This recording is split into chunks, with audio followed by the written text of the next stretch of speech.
Alright, here we go again. Sorry about that, part 3. For some reason, DirectX 12 has been crashing. I don't know why. Again, it's open beta. These things, it's something that I expect to happen because it's open beta, you know. If it was a full game and I was, you know, streaming it with all the bunch of updates and everything, I understand that I could complain, but this is still open beta, so that's the reason why it's crashing. So apologize for the game crashing, but you have to remember this is the open beta. The drivers with the NVIDIA, DirectX 12, you know, it's something that you should expect to happen. Alright, let's jump into the multiplayer again. Thank you, the game 134. Welcome back.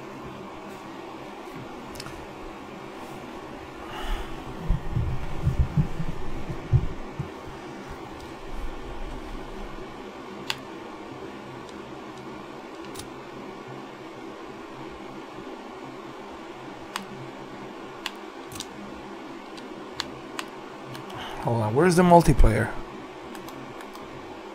Here we go. Public match. Team deathmatch. Let's do it.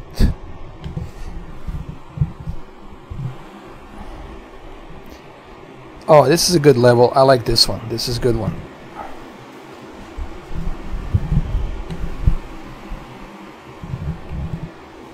Alright, hopefully you guys can hear me without any issues.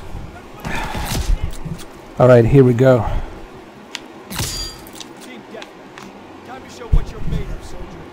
Infantry. Get your shit together, infantry. Hold on. Before I do that, I gotta fix this. Move the volume down a little bit. There we go. That's better.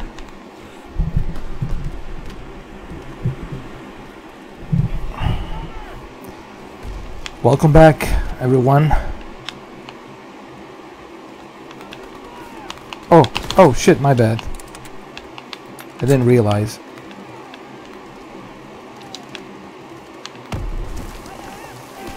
Appam, bring that ammo over here. Oh. Did I get him? I think I got one, didn't I?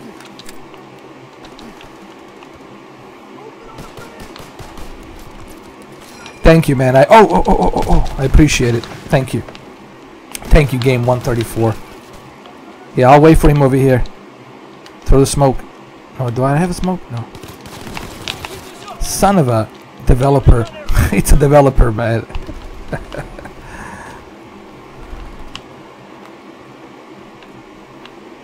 Hold on.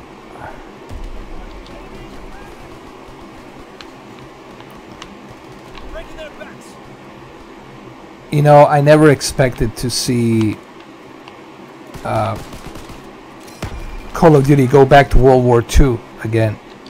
You know, I thought they're gonna continue with the whole super advanced Lockheed Martin and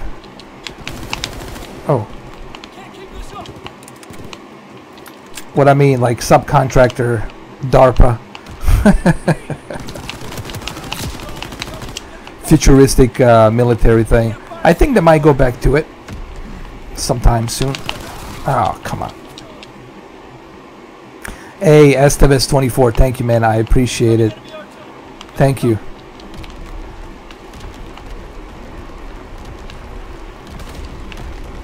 You know, I do those videos for you guys, so that way, you know, you can implement my custom picture settings onto your TV and check them out.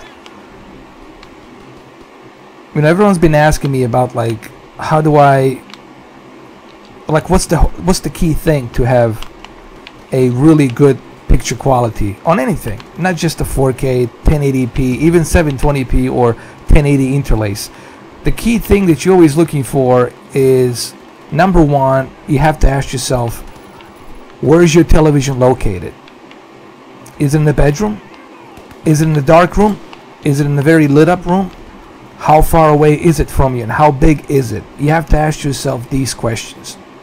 And once you are able to answer those questions, then you move on to the next step. Okay, I'm 7 feet away. Okay, how much of sharpness do I need? I'm 7 feet away. How much of contrast do I need from 7 feet away? And that's how you basically... oh, I'm from South Florida. I'm actually not far from Miami, near Miami, South Florida. But that's my best advice for people, you know. Instead of paying $400, $500 for some guy to sit at your house for 6 hours to calibrate your TV, you know, with the CalMan and all these other gadgets and softwares. Not that I have anything against professional calibrators. I don't have anything against that, but they work on certain standards. I always tell people they work on certain standards. Oh, there he is. And these standards sometimes, you know, they don't necessarily work for every content, you know. What I try to do here on my channel, I try to give you guys the best possible quality for that content. Like, if I do Forza calibration, I want you guys to have the best possible content for the Forza HDR. You know, so when you play Forza, you're getting the best content. Same thing with this game. If I'm going to calibrate this one, I want to calibrate this one based on the type of content that it is. And each content is different.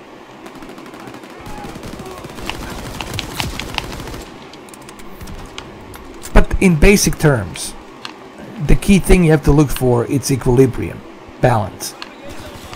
Too much of color, it's not good. Too much of sharpness, it's not good. Too much of brightness, it's not good. And too much of contrast, also it's not good. So you have to find a balance on all of those. Oh, FIFA 18, absolutely, man. FIFA 18. I played a demo and it was pretty good. I loved it. I loved the PlayStation 4 Pro version. Looks fantastic, man. They have that new Frostbite engine. Looks fantastic on Frostbite engine. Textures are much better. Volumetric light is better. Filtering, it's better. Anti-aliasing, it's much better. Not only are you getting a much better engine with much better graphical enhancements, but you're also getting a really good high dynamic range with native 4K. So it's a full package deal, fully licensed game. FIFA 18 it's awesome. Highly recommend FIFA 18. PES 2018 Pro Evolution Soccer. I was a bit disappointed, man. I was disappointed that Pro Evolution Soccer didn't utilize native 4K and HDR. I was like, come on, really? Checkerboard 1440p? It's not checkerboard. I'm sorry. It was a dynamic resolution 1440p upscaled to 4K. Even worse. Sure, Estevez. Can you tell me what speakers you have with your on-cue receivers? I've been using the Polks T50s and T150s. Polks, man. First of all, they're cheap and they sound good. You can put 150, I think 150 watts you can put on each speaker. The floor speaker, you can do 150 watts. And then those little bookshelf speakers, which are T50, you can do about 70 watts, which is great for the rear. I mean, I was able to get all, I think 8 speakers. I got 8 speakers, 2 floor speakers, and the rest of them were just the bookshelves T50s. I was able to get them for $300, and then a subwoofer. I was able to get both subwoofers for $100 each, so $200 for 2 dual subwoofers.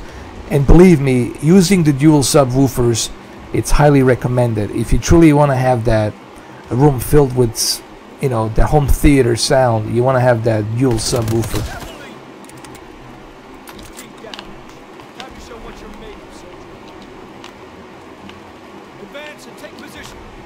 So Polks, man, definitely go with the Polk. Polk, it's what I would recommend, honestly. Oh shit.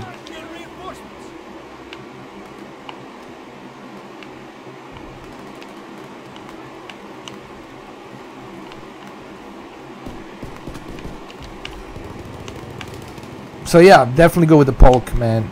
Polks are the best, in my opinion. They're affordable and they sound great, honestly. I know there's Klipsch, you know, Klipsch is great, but you know, you're gonna pay arm and leg for Klipsch, you know, so. You know, if the money's not an issue and you're a high roller, then of course you're gonna go with the Klipsch. Or Pioneer, but mainly Klipsch, you're gonna go with that. Those are like the state-of-the-art speakers.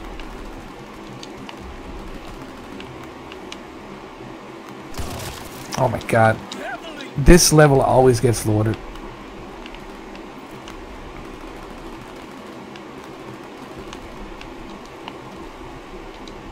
Welcome back, guys.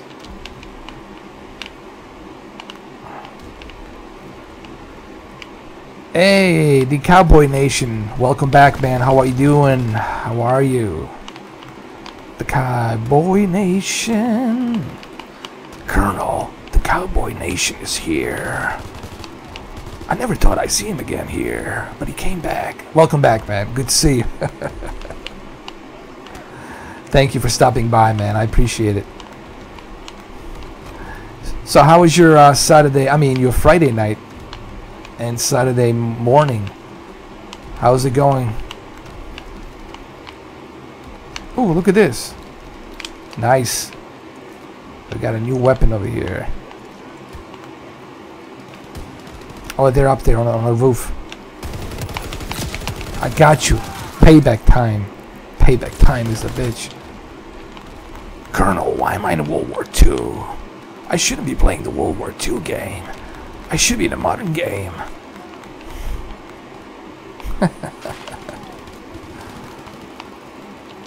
Honestly, Ankyos are probably won't. I mean, there's Pioneer. Don't get me wrong. There's Pioneer out there. Pioneers are like, you know, elite. Pioneer elite. That state-of-the-art Pioneer elite. But that will cost you arm and leg. Onkyo, seriously, man, if you're in a house, Onkyo will get the job done. More than enough, okay? That 1200 watts altogether, it's more than enough. More than enough to shake your house and wake up your neighbors. I guarantee you that. Okay? Unless you're building a like gigantic home theater and then you need like those additional amps. I mean, fine, but for the home use, Onkyo is more than enough. 676 or 575, or the one I had was 757, which is the THX one,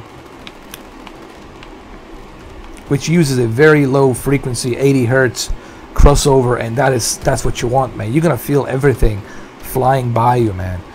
That 80 hertz. Saving Private Ryan, when I went to a Dolby Digital Theater back in 1998, when they were releasing Saving Private Ryan, they were using the lowest hertz on the subs. They had like 20 to 30 or 40 subs, along with the 20 and 30 speakers surrounding the entire area in Dolby Digital. They were just like multiplying the speakers so they can fill up the entire room. And man, I tell you that D-Day landing, oh Jesus Christ, I couldn't even touch my popcorn. That's how loud it was. I mean, if you've seen the movie, you know, like in the theaters back in '98, you know what I'm talking about. Some lucky bastards were able to watch it in DTS, surround sound theaters, and that was even more shocking to watch. And we're talking 1998, and that was to me like, holy crap. That movie and Jurassic Park definitely they raised the bar, but I think Saving Private Ryan raised the bar in sound mixing. They won an Oscar on that. They raised the bar big time.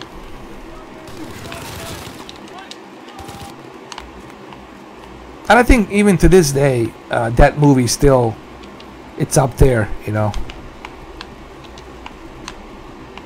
I don't think anybody has come close to it, like to touch it. The reason I don't compare Band of Brothers to Saving Private Ryan, because it's from the same director, from the same producer, same team, so it's pretty much the same thing. And it's a TV series, but like in terms of a movie, And I hate when people compare Dunkirk to Saving Private Ryan. First of all, Dunkirk, it's PG-13. There's no blood involved. In Dunkirk, it's not about intensity. It's more about feeling of being trapped. You know, it's a different type of a war movie. All right. Saving Private Ryan was more of like a first-person experience of what it's like to be there. Think of it more like you're the cameraman, you documenting what's going on. You're with the soldiers and you documenting everything that's what's going on. So that's what Saving Private Ryan really was all about. It's like documentary kind of a feel to it. Hey, yeah. Thank you, man. I appreciate it. Well, I did promise I was gonna deliver the videos, so I delivered them. Thank you, the Cowboy Nation. I appreciate it. Oh no, here it comes. Oh shit. Oh, that's pretty cool. Check this out. Upham. You should have saved me, Upham. Graphically, this game looks pretty good. Very impressed so far. Oh, look at the shotgun. I got a shotgun. Hold on.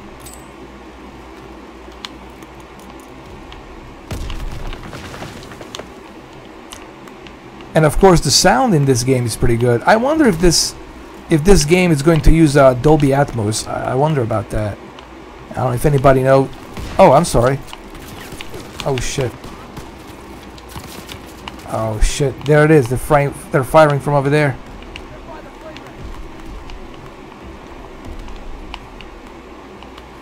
I need to change a new weapon. Oh shit. He was right there, man. He was right there. So how you been, Cowboy Nation, man? How's everything? Oh yeah, you already told me. Good. You're just chilling. That's cool, man. I'm not drinking my JD tonight, man. I already had that JD. I'm saving it for some other, you know, purposes. Here we go.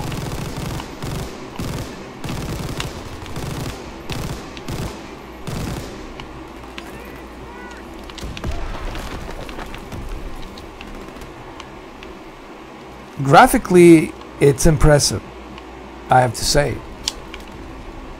I like what I'm seeing, and I think we'll see the same exact thing on the Xbox One X version and the PC version. Good news is it supports native 4K and HDR. Okay, if I can do HDR on the PC, then I don't see any reason why PlayStation 4 Pro can do HDR. Now, the only question is Xbox One X going to be able to utilize native 4K and HDR for Call of Duty? I don't know. I don't know. Again, could they? They could, I think. But are developers going to do that? I don't know. We'll just have to wait and see. But for sure it's going to be HDR. That's for sure. And even if it's checkerboard, you know, I'll be okay with that. As long as you have that HDR and then higher textures, I'll be fine.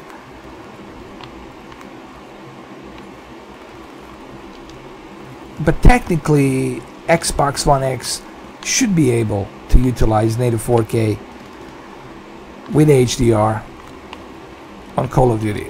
Technically, they should be able. But then again, I don't know. It's up to the developers. It's a third-party game, you know. That's what Phil Spencer said. You know, he cannot pressure a third-party developers to dance to his tune.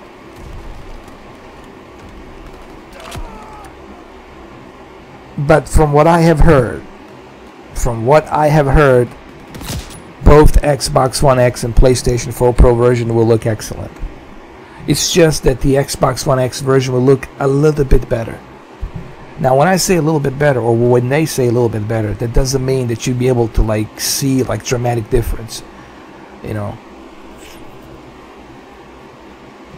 Do you know how hard it is to spot anti-aliasing sometimes? When you put 2 and 2 together, you know, it's for everyday Joe or everyday Mary, they're not gonna notice that very quick, really fast, you know.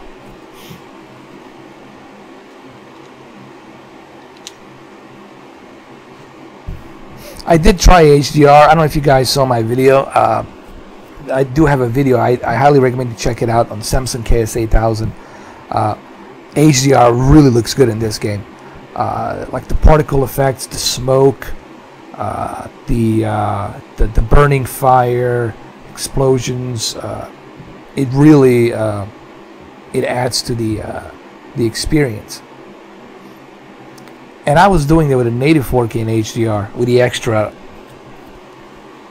detail, and I wasn't able to get 60 frames per second. I was getting like 48 to 44. Even with 48 to 44 frames, I was still impressed that I was able to pull that off, man, with my PC.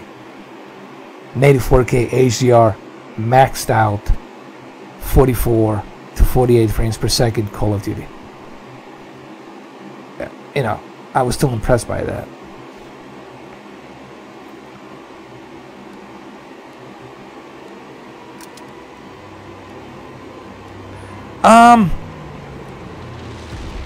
Now,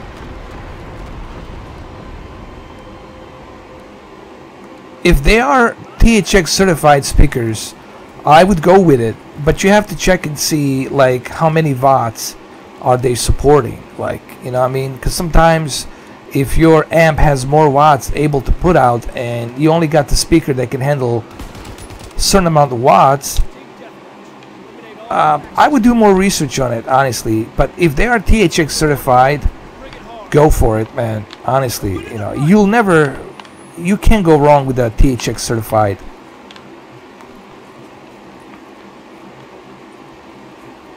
speakers. You can't go wrong with the THX certified speakers. But I would honestly, I would recommend Polks, to go with a Polk.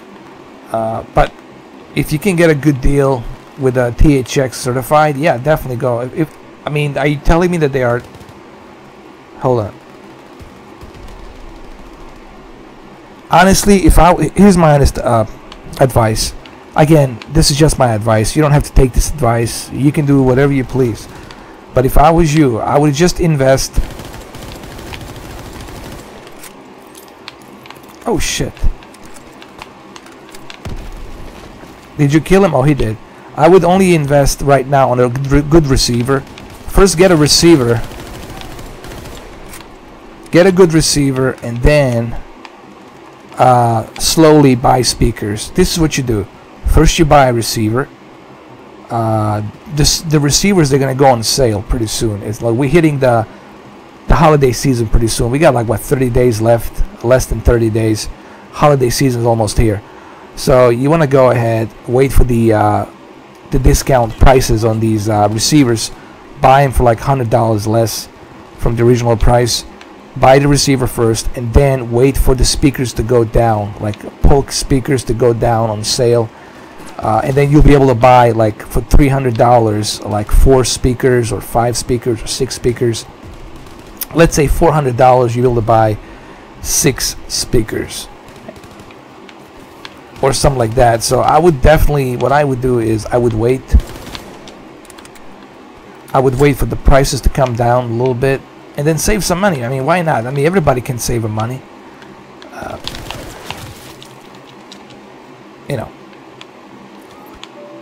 Oh, come on. No, not again. I can't believe this. I guess it's not gonna happen, guys. It's not happening. It's not happening. Forget it.